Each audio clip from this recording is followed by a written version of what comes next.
Let's start with Meg right up front. Hi, Vlatko. I asked you after the last game about the high press. The second half, the high press felt very, very different in terms of how the team came out and attacked. What do you think that adjustment was?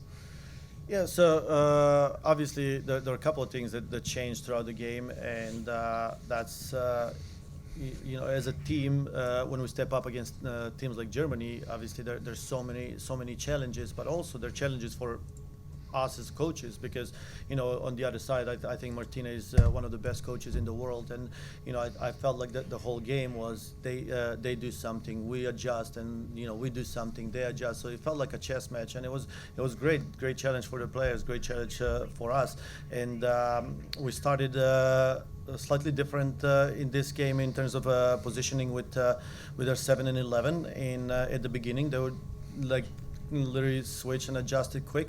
So we tried to change the angles of approach and overload one side, push everything to the side. And as we started getting the distances, the distances actually started working out towards the end of first half, and then we just made another adjustment in second half that it felt crucial when we lowered Lindsay just a little bit more to allow Andy to be more aggressive, to step in and win some of those balls. At that point, we started taking the game over and felt very comfortable with it. And that's how the second goal came. Question right here. Vlatko, you mentioned about positioning Lindsay and that the high press was different. It seemed like you were playing more down the middle and you were making better runs, and it seemed like Lindsay was doing a lot of that work. So can you just talk about that and just talk about the way you were able to set the tempo and push the pace, especially in that second half? Yes, absolutely. We were trying to break them down the middle, and to be quite honest, I felt like we did a little better job in that part of the game in the last game than in this game overall. I felt like we were able to break them down in different ways in the last game, where in this game we were lacking some of those creative movements, but the ones that we did actually worked well, and obviously the difference at the end is the results. We scored the goals this time. JT. Thanks, Aaron and Vlatko. I guess I'm going to continue on that theme a minute to get you to explain a little more about lowering Lindsay and what that meant, and whether that might be something that you decide to stick with a little more going forward, seeing as how it worked. Obviously, we are going to do our analysis and see why that worked or what was the response on the opponent, and then we'll see how what the scouting reports are going to be from the next opponents, and decide what we're going to do going forward. Go here, and then we'll go back to Steph. Hi, Vlatko. Thanks for speaking with us. I wanted to ask a little about, before the first game, you mentioned that Germany likes to do more man marking, especially through the midfield, and you wanted to see how that challenge would go. You don't really see that with NWSL teams. How do you think the team dealt with that? I know Martina mentioned after the first game that they switched to more of an emphasis on that and felt that it turned that game. Overall, between the two games, how do you think that went? I thought it went well for us. It was a great challenge for our midfielders, and I said in the last game I was happy with the response that we got from Lindsay and Rose, and I was happy from their response today. They're great players, and it's good for them to experience something like this and at highest possible level, because we don't know what teams are going to throw at us when we go to the World Cup. And once again, this is part of the process. Hi, Vlatko.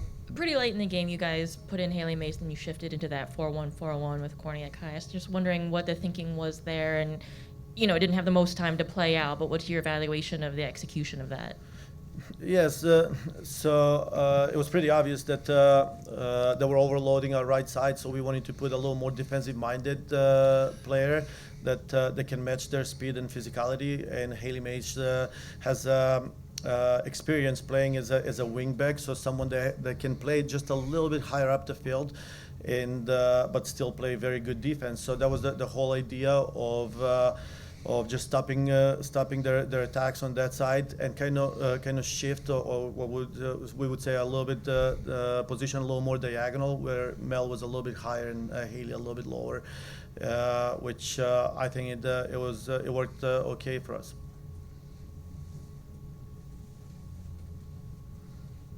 Thank you, Aaron. Coach, congrats on the win. First, I want to ask you about the collision that Taylor had with Berger at the end of the match. Did you get an explanation from the referee on how that wasn't a red card or whichever that was in that situation?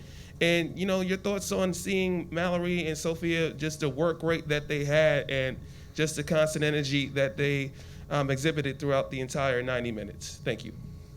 Yeah, so first on the collision, I mean, for me, it's a clear red card, and we saw the referee made a lot of mistakes in the last game, which in this game, I thought that was one very obvious mistake that they made and should have sanctioned it.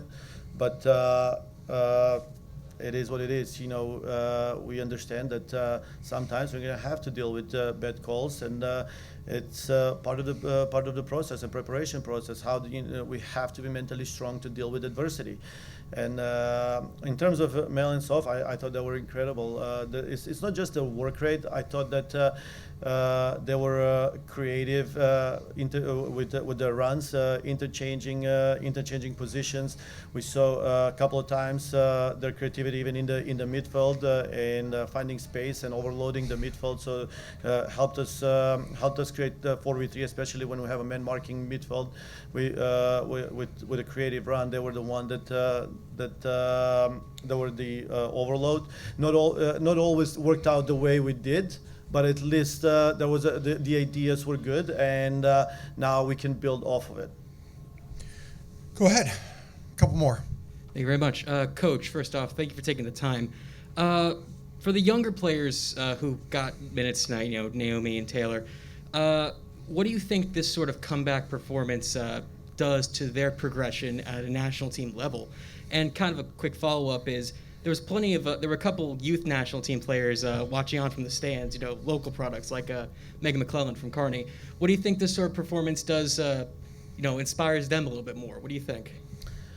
I mean, I think that you look at those players and you add Foxy and Soph and Mel. Those are all very young players that are inspiring to watch them play, and they show that at the stage of the career they're at, they're ready to compete against some of the best teams in the world. I thought that their performance was very good, and I think that they were a very good example for all those young players that were here, and also shows them the path and gives them a hope that one day they can be here, and that day does not have to be 10 years from now. If they're 16, 17 years old, it could be 2 years from now. Thank you. Anything else for Vlatko? Andrew, last one. Go ahead. Thanks, Aaron. Vlatko, for you, just to be able now that the season, at least in terms of the year being done, what is any relaxation plans for you because of how 2023 obviously will be such a year of being locked in? What for you is going to be the off-season plan just to take your mind off this whole coaching grind? I mean, first and foremost, I'm going to go to Qatar with the men's team, and actually I will be helping the men's team a little bit with